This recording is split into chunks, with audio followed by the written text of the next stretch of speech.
You say that the problem with people is that they don't care. There was a time when events unfolded before they were interpreted. Information traveled slowly enough that reality had space to exist before narrative replaced it. Apathy is a solution.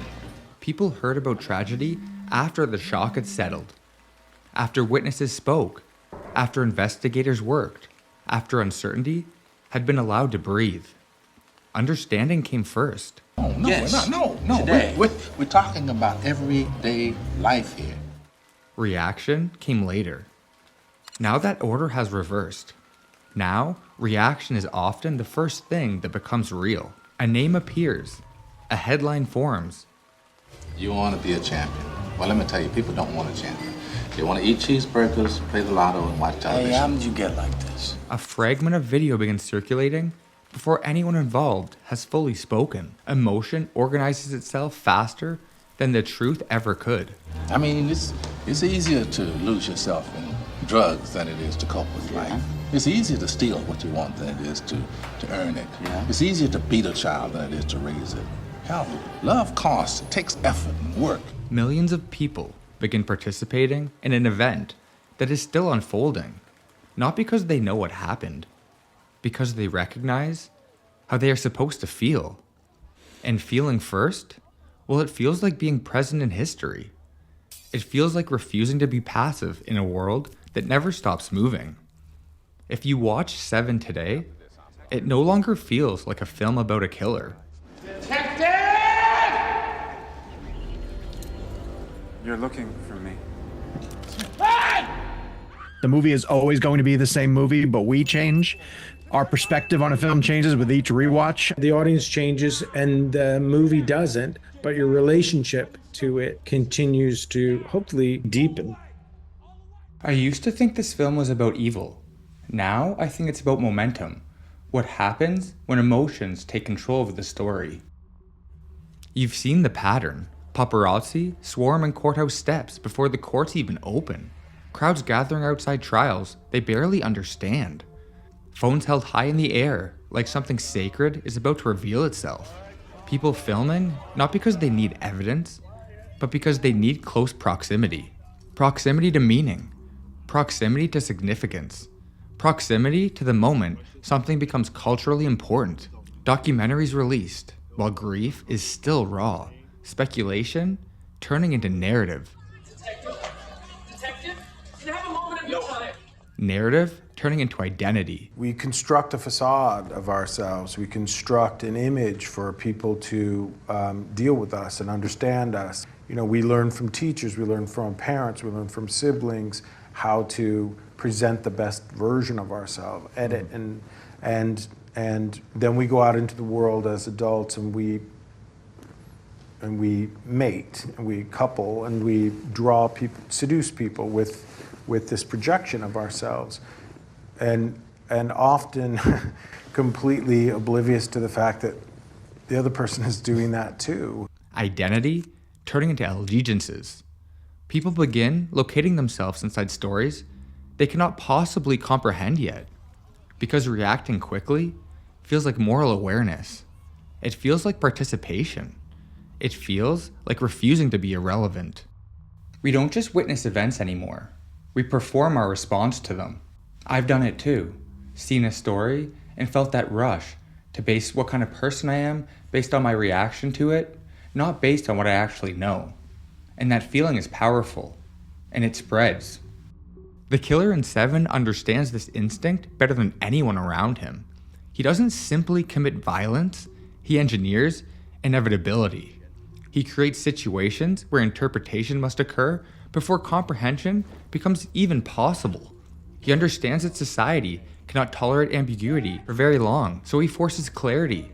He forces alignment. He forces participation. He believes outrage gives violence meaning. He believes emotional intensity proves something significant has occurred. At the time, this felt monstrous. Now, it just feels predictive. Because today, meaning is often manufactured live, while facts are still forming, while people are still discovering what even happened. Narratives stabilize before truth even has any time to breathe. sloth. We like to believe we are reacting to events, You sat down, the movie begins, and you hear something that is deeply personal. I serve no God. I fly no flag. And I think that most people feel that what they're hearing is the unadulterated truth. but more often we are reacting to the narrative being assembled around them, fragment by fragment, emotion by emotion, until suddenly the story feels inevitable, even if it was never fully accurate. And what if this is self-delusion? Sometimes it feels safer to be wrong with everyone than be uncertain alone. Se7en reveals something deeply uncomfortable about crowds. I would frighten you by telling you that I feel it's essential, if you're going to be effectively enabling an actor to give you their best, you better relate to all of them. So I hate to tell you, I relate to John Doe, and I relate to Tracy, and I relate to Somerset, and yeah, I certainly relate to Mills. Gluttony, greed, sloth, wrath, pride, lust, and envy. You can expect 5 more of these. They don't always want justice. They want resolution. They want emotional clarity in a world that feels increasingly chaotic. They want suffering to make sense. The killer provides that clarity through horror.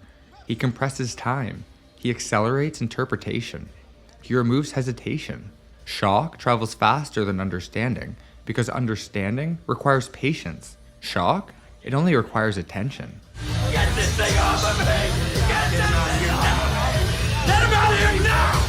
Television has become the place for characters to evolve. There's very little time in movies anymore for characterization. Years later, films would return to the same realization. In Joker, violence spreads not because people agree, but because they feel seen. Crowds don't require truth to move. They require shared emotion, symbols, moments, confirmation that others are feeling the same unrest. Se7en was not predicting a killer. It was predicting an audience. People are starting to notice. That crowd at the end, they aren't there for justice. They're there to feel like something mattered, even if they don't understand why. Now, entire industries revolve around this instinct. Elle magazine wants to feature me. She was the happiest murder defendant in America. You're either pro Karen Reed or you are pro police. It's become a civil war. This justice system will never be the same after this. True crime transfers tragedy into narrative arcs. Audiences speculate in real time. Judgments from before investigations even conclude. He also had a very distinct relationship and understanding of what it is to be in the wood chipper of public opinion and not have any say or any control over it. Lives become plot lines. Motives become themes.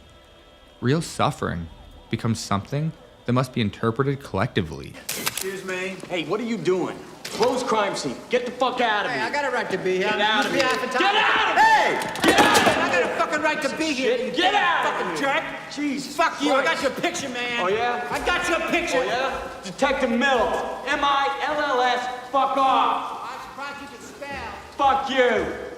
How do they get here so fucking quick? They pay police for the information, and they pay well. Viewers experience this rush. The rush of moral certainty from a very safe distance. Not always to understand, often simply to feel aligned. Sometimes I wonder if we've confused reacting with actually caring. By the end of Se7en, the detectives discover something worse than evil. They discover inevitability. Events begin, emotions accelerate, outcomes just harden. You should be very proud. Shut the fuck up, you piece of shit. If you just have a non sequitur that just feels like somebody kind of giving up, we're not going to be able to affect anything here. It's done. It's over. It is what it is. And only afterward does society attempt to explain what has happened. What the fuck are you talking about? Meaning has become the residue of momentum. We see a deadly sin on every street corner, in every home, And we tolerate it. We tolerate it because it's common. It's trivial. We tolerate it morning, noon, and night. Not always the result of truth. Somewhere, right now, another story is forming. Another crowd is gathering. Another verdict is stabilizing before understanding has even arrived. I've been trying to figure something in my head, and maybe you can help me out, yeah? The camera is going to trap them in amber for all time. That's why the ending feels wrong. Not just tragic, but inevitable. We like to believe society moves according to truth, but often it moves according to emotional velocity. Outrage creates motion. Motion creates decisions. Decisions reshape lives. Institutions respond. Media reframes.